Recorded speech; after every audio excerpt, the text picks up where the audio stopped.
খবর 24 সাথে আপনাকে স্বাগত।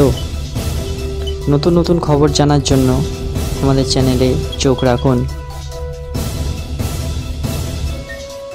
নমস্কার দর্শক বন্ধুরা, খবর 24 সাথে আপনাকে স্বাগত।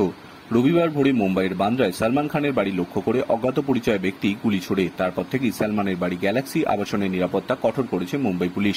তবে এখনও সালমান নিজে এ প্রসঙ্গে কোনো মন্তব্য করেননি। সোমবার সংবাদ মাধ্যমে পরিবারের হয়ে মুখ খুললেন আরবাজ খান। ইনস্টাগ্রামের পাতায় একটি পোস্ট করেছেন আরবাজ। তিনি লেখেন, সেলিম খানের বাড়ির সম্প্রতি ঘটনায় খুবই বিরক্তিকর এবং উদ্বেগজনক। এই ঘটনায় আমাদের পরিবার বিস্ময়াহত। এর সঙ্গেই ওই বিবৃতিতে লেখা হয়েছে, দুঃখজনকভাবে এখনো অনেকেই নিজেদের আমাদের পরিবারের কাছের মানুষ দাবি করে মুখপাত্র হিসেবে সংবাদ মাধ্যমে নানা করা বলছেন এবং এই বিষয়টিকে সস্তা প্রচার আখ্যা দিতে চাইছেন। আরবাজ জানিয়েছেন, যারা দাবি করেছেন তাদের পরিবার বিষয়টিকে পাত্তা দিতে চাইছে না, সেটা ঠিক নয়।